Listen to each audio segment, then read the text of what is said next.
Welcome into a 2025 Dynasty Rookie Mock Draft, and we're going to be diving into the film on top of the advanced stats.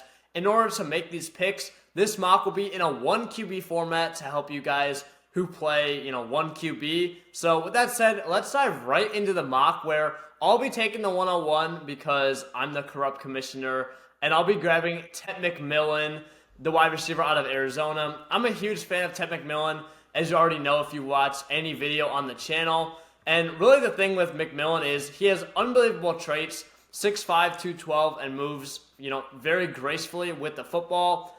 A guy his size, you typically don't see fantastic yak ability on top of the body control that he has, on top of being able to pluck the ball out of the air with elite hands as well. So that's just an abnormal thing for him to do. And he reminds me of a Mike Evans, Drake London, but he also can, add a lot of value in the yak game. So big fan of McMillan. I think he has to be the 101 in a 1QB format. But I'll kick it off to Drew. And what are you thinking at the 102, Drew? Yeah, I think the 102. I'm not gonna get too spicy here. Just go with Ashton Jeanty. The pretty consensus top guy for almost everybody I know. Maybe not Steve.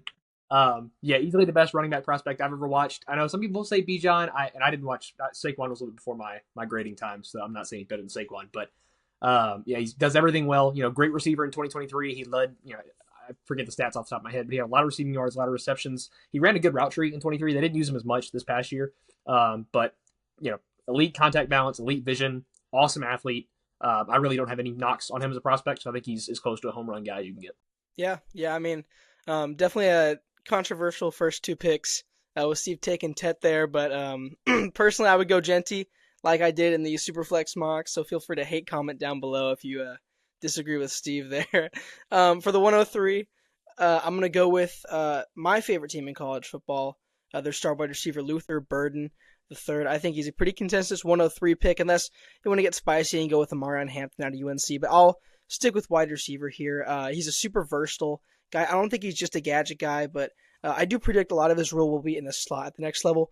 And contrary to a couple of the other players that might go or like skill position like Tet, I think Burden has a variety of really fun landing spots he can hit and be really productive on a really strong offense immediately, because he may not go to a really struggling offense at first and have to be the wide receiver one. He could go in the mid-20s, mid-teens, and go to maybe a more playoff-ready offense and contribute as the wide receiver 1B or wide receiver 2, depending on who else is on the roster.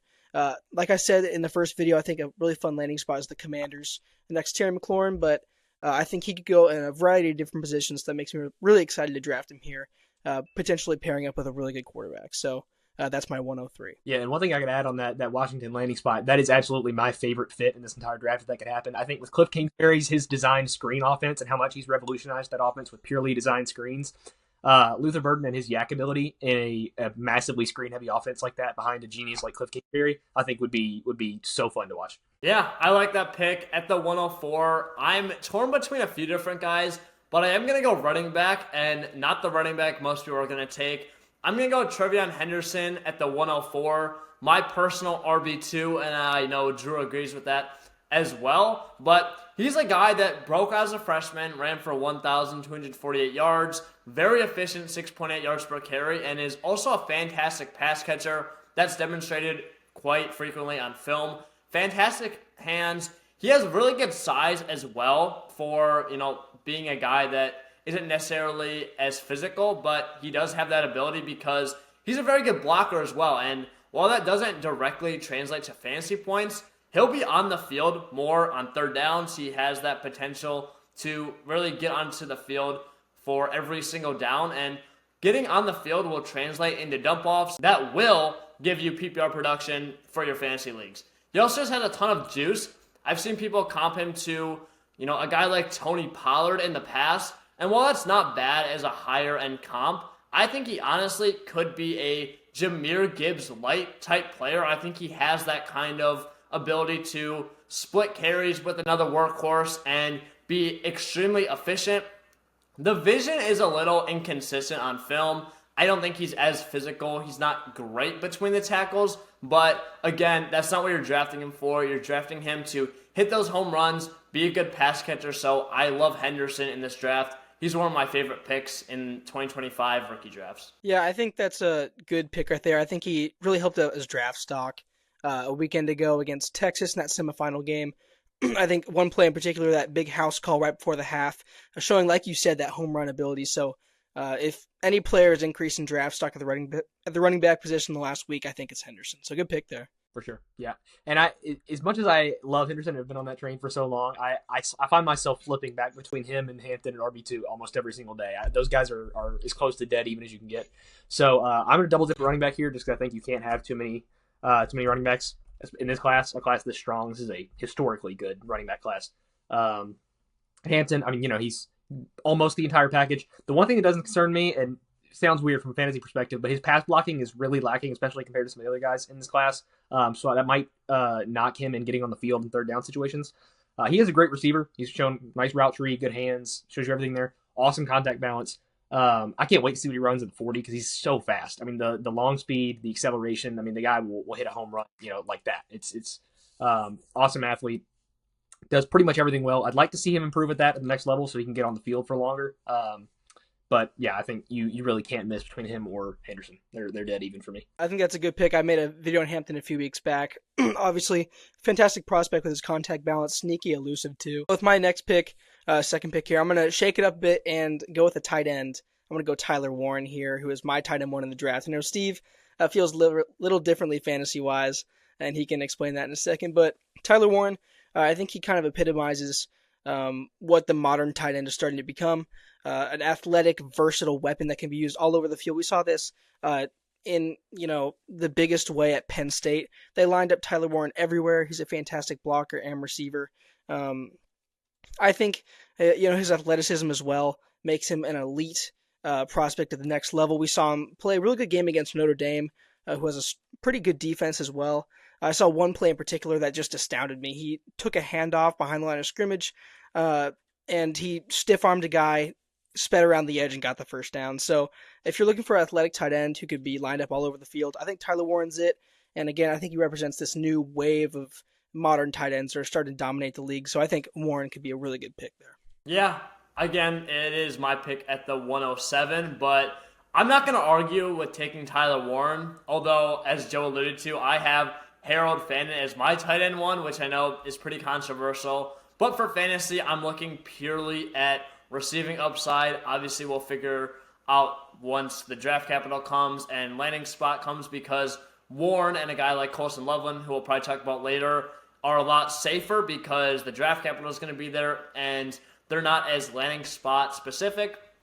But I see it with the athletic upside. I think Fannin is just a better receiver in my opinion, and I don't really care about the blocking, which I think is the main pro for Warren. But again, I'm going to have the 107, and with that pick, I'm going to go Emeka Egbuka.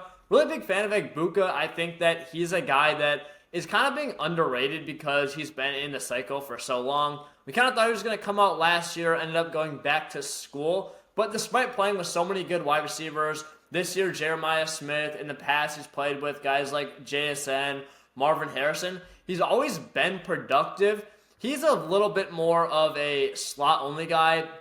Luther Burden, I would say, is you can get the most out of him from the slot, in my opinion, but he does have the route running to play on the outside. I don't think Egbuka is that type of player. He's a Amon-Ra St. Brown-esque guy, and obviously if he hits, if he gets to the upper echelon of talent and productivity, that's amazing. But there's also a lot of guys that don't end up like Amon-Ra, that have to be a slot receiver and they kind of fizzle out. So there's definitely a bit of a concern there. But Egbuka has really good juice for being a slot guy. I think the hands are fantastic. He tracks the ball unbelievably well, which is something that will translate to the NFL. So I see a lot of good landing spots for Egbuka, and I really like taking him, especially as a wide receiver in a long-term dynasty format. I think the 108, I am going to go Cam Ward. I know it's a 1QB, and they become a lot less valuable with something like this, but I think with that, also, you can afford a little bit of a risk with 1QB because you can have somebody sit on the bench and develop like Cam Ward. So I think I'm not sure I would go Sanders in a 1QB situation just because I think, there's not a lot of upside there, and in a 1QB, you're swinging for the fences, which is exactly what Cam Ward is. Unreal arm talent. I mean, I think he's probably top 3 in the league. The only guys he's not beating out are Josh Allen and Anthony Richardson as soon as he's drafted, if you ask me. Some of the best zip on the ball I've ever seen. He plays with a really, really good timing, and I made a video on this a couple days ago if you want to go watch and see my full thoughts. But the timing and the play in structure, he's gotten kind of a rep for not being able to do that. I think he plays with awesome timing and anticipation. He does struggle with some things in structure, but he doesn't get near the credit he deserves for that. The accuracy issues are the main knock for me, and the pocket issues. Those are bad. He's a great athlete, though. Incredible out of structure. The backyard football is awesome with Cam Ward. That's what we all know and love about him. So I think the upside, I can't let him fall any farther than 108, but at a 1 QB, I think it's worth the risk in the late first. Sure. Yeah, I think that was going to be my pick if he had fallen, just starting off with the quarterback position. Like you said, swinging for the fences, he's got an incredible ceiling. So I think that was a good pick there, especially in 1 QB. For my next pick, I'm stuck between 2 guys. I'm with Travis Hunter and Caleb Johnson, wide receiver, running back. I think just for the sake of shaking things up, I'm going to go Travis Hunter. I took Caleb Johnson the last mock draft we did. Hunter is really one of the most unique prospects we've ever seen, playing corner and wide receiver. Right now, we project him to play at least a little bit of both at the next level because no one thought he could do it in college, and no one's thinking he can do it in the NFL. I think he can, personally. But there's a bit of a cap to his offensive ceiling if he's playing corner. But I think there's a good chance that he develops into a really good wide receiver 2 on an offense. I don't know if he can ever really be a wide receiver 1 if he's still playing defense. But I think that role, what he plans to do, will be cleared up as the pre-draft process continues.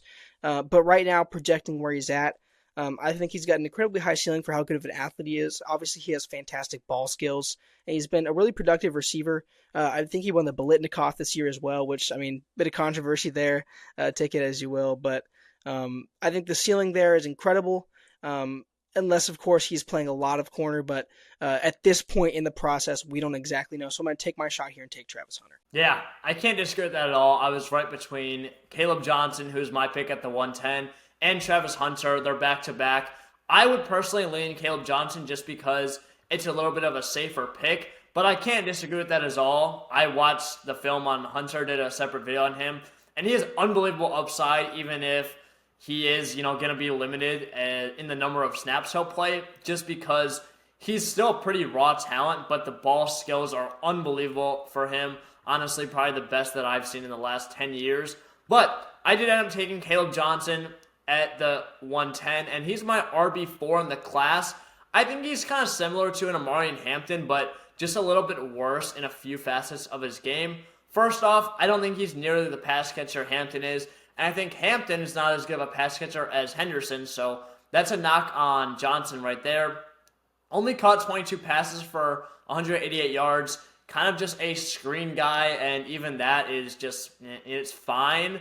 I don't really think he's going to have much of a route tree at the NFL level. He also doesn't really have home run speed, in my opinion. He's, has adequate speed. I don't think it's necessarily going to be a weakness and be a big deficiency in his game, but it's also nothing that is, you're going to write home about for the NFL level. What he does do very well, though, is he's another bigger back, has fantastic vision. It's honestly one of the best in the class, in my opinion. Also has very good size, can run between the tackles very well, and is very physical. He'll run a guy over, and he's shown that at Iowa. What's pretty impressive that I kind of saw in the film is the Iowa offense outside of Johnson is just terrible. So him carrying them on his back to a pretty productive season is something that shouldn't be discounted. So I like Johnson a bit. I think getting him in the late first round is a good pick because I think he'll be a solid back at the NFL level. For sure. Yeah, I like the value there. I think Caleb Johnson's a really safe pick too, another high floor guy. I think 111, I hate to even, have a lot of repetition here with our last video, but I can't let him fall any farther. I'm going to go with probably my biggest guy, like the one I love the most above consensus in this draft is Savion Williams. I just cannot get enough of this guy. I don't understand why he's not getting more hype. I understand the drops are an issue. That is something, but out of the issues you could have, that's a pretty easy one to fix. You see guys fix that all the time in that transition. But what you don't see is a guy who's 6'4", 220 like Savion is, and I think those measurements are pretty official now. There's been some questions about that. But a guy that moves like he does at 6'4", incredibly fast, great route runner. He gets that raw label, which I kind of understand, but I think he's a really savvy route runner. A lot of nuance. He understands leverages, just stuff you don't see from guys that get labeled like he does.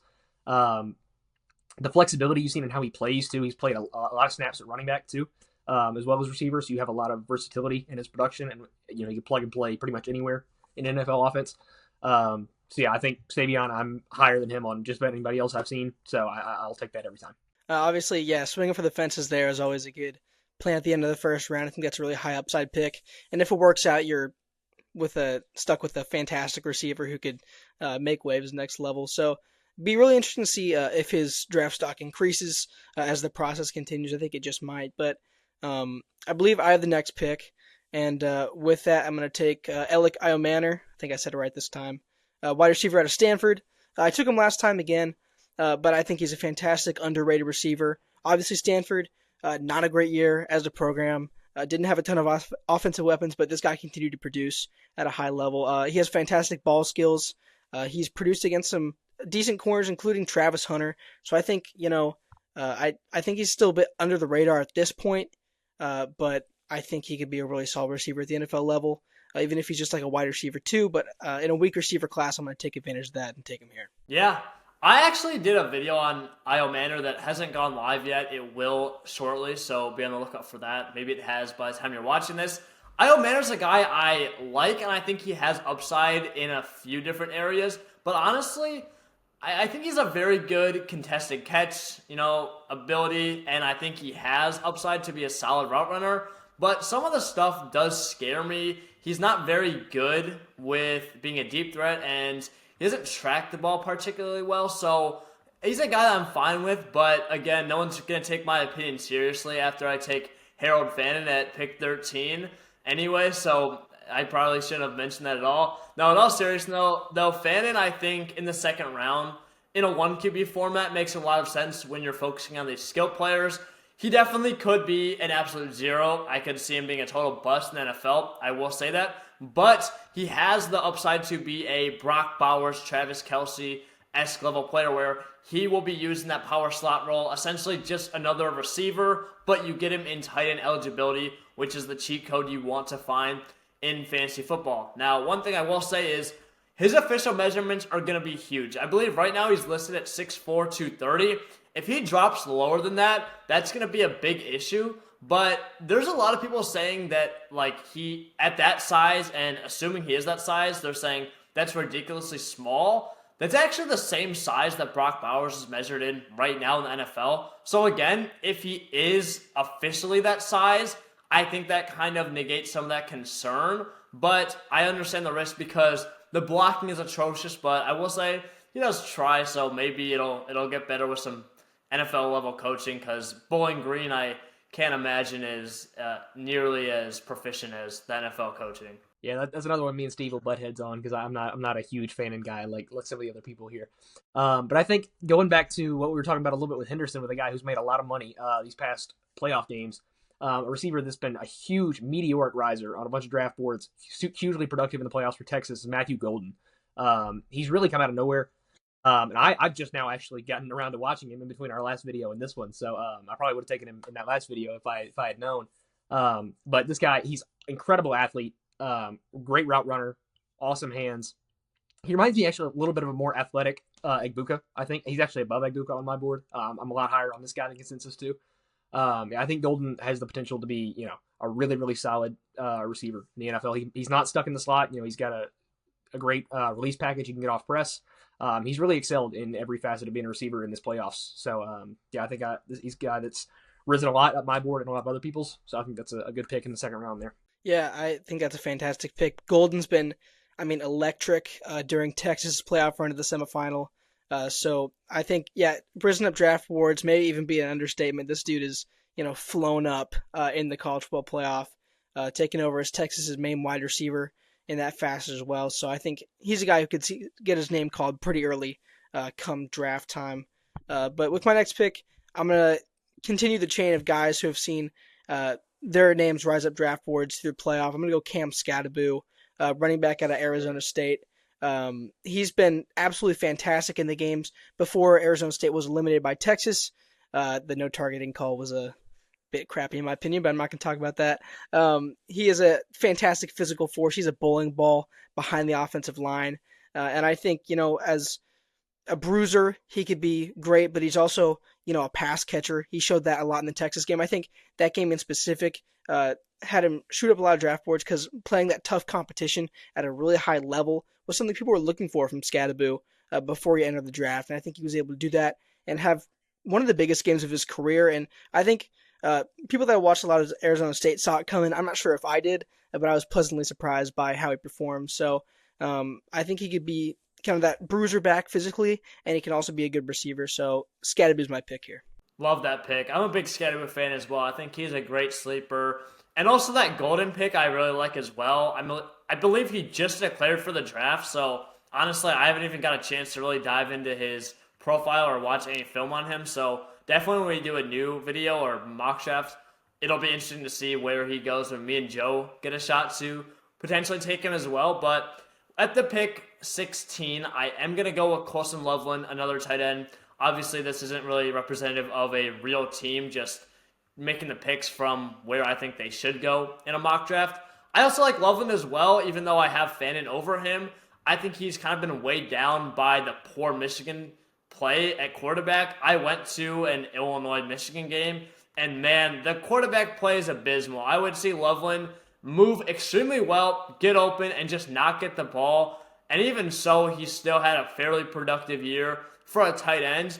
He's a guy that is another great pass catcher. He's obviously worse than Warren as a blocker, but he's a bit better than Fannin as a blocker. So he's in the middle of the two, in my opinion. But big fan of Loveland. I think that he moves well and will be a good tight end with pass catching upside at the NFL level. A lot of upside there. For sure. I'm a big Loveland guy too. I like that pick. I was going to go him if you didn't snag him for me there. So staying at tight end, I think I'm going to go with another guy I don't really see talked about much, is Elijah Arroyo from Miami. Excuse me. I'm actually shouted this guy out in my Cam Ward video. He's somebody that really jumps off the tape when you watch anything at Miami. Incredible athlete. He did have an injury, so right towards the end of the season, so there's some injury questions going into the combine and the draft process and how that's going to affect him. But this is a guy, another, in that same vein as like Fan and Loveland, those kind of guys. Not the best blocker you're ever going to see. I think he's better than those guys, for somebody who falls under that archetype. He is a solid blocker, but not like Warren level or anything. Great athlete, a lot of long speed, great vertical threat. Amazing at tracking fades. You saw that a couple of times from Cam Ward when he got some great fade balls to him. I mean, the guy tracks it just automatic, like heat-seeking missile. He's awesome at that. Great hands, great at the catch point, able to use his body to really box out corners. That's really rare to see that at a college level in tight ends. So I think, he's somebody that should be getting a little bit more attention. Yeah, I think that's a good pick. I think anytime you can get a tight end you believe will separate your team, that's obviously a positional advantage getting a really good tight end there. So obviously they've been flying off the board the last few picks. I'm going to go back to wide receiver, though, and take Tez Johnson out of Oregon. He's been really productive the last few years, obviously. Oregon's had really great regular seasons the last few years, but he's obviously a really speedy wide receiver. I think he could have a lot of interesting landing spots, similar to a guy like Burden. Obviously, he's not going to go as high, but I think there's a lot of interesting places he could go with his speed, obviously his athletic profile, kind of jumping off the page there. But I think just off of ceiling alone, I think he could be a pretty good deep threat at the next level if he can kind of hone in on some of the skills he's really good at. And so Tez Johnson's a great pick here. I'm not as big on Tez Johnson just because of the size. I think there's a lot of risk. But in a 1QB format where I feel like you can take more shots on upside with the quarterbacks not really pushing anyone down the board, I don't mind the pick at all. However, I will go with another running back in Quinshon Judkins. He's a very interesting evaluation for me because he broke out as a freshman at Ole Miss, looked fantastic, 1,567 yards, 16 touchdowns, and most people had him as their 2025 RB1, way too early back then. But once he comes to Ohio State, from watching the tape, I see a drop-off in, the juice, in the explosiveness. And I really don't understand it, to be honest. It doesn't make sense. He should be getting bigger, faster, stronger, and it just doesn't look like that was the case. But that said, he's still a very good goal line back, which is important for fantasy football. We saw him punch in 16 touchdowns as a freshman. Good in open space, can make a man miss because he does have pretty good moves on him and can run a dude over. Has 3-down upside because of his size. Has plus contact balance, but his pass catching isn't as bad as most people, kind of say it is. I feel like I've seen a bad rep for him there. he does have, some plays where he'll run a decent route tree, is able to catch the ball and make a big play.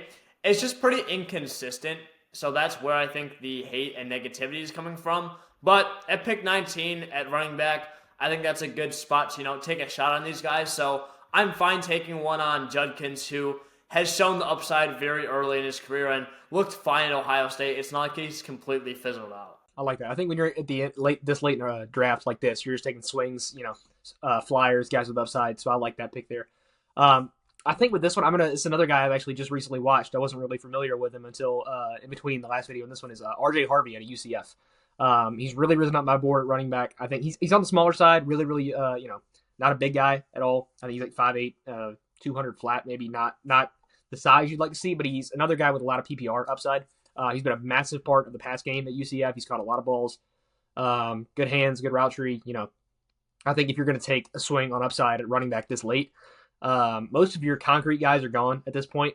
So I think if you're going to take a swing on something, I like the pass catching upside just because you're going to get a lot of manufactured production there with catches somewhere if you can find like an RB2 role, third down back somewhere in the league. So yeah, he's somebody that has really risen up my board lately. So yeah, I like the PPR upside there. Yeah, I think that's always really important to get that pass catching running back in. For my next pick, it's a guy, maybe not the best positional value wise, but someone I don't want to let slip any farther. Shedeur Sanders, quarterback out of Colorado. I think at this point, kind of you're looking more at draft capital, which is really important in Dynasty, how much capital a team is willing to invest in a player. And, there have been reports coming out that many teams don't view Sanders as a first-round quarterback. I'm not sure if I totally buy that because we've seen teams trade up for quarterbacks that maybe shouldn't have gone so high in years past. So I don't believe he's going to make it out of the first round. So I'm willing to take a shot on the only other quarterback I think will go in the first round, Sanders. I think there's a lot of things to like in his game. I think his accuracy is really strong.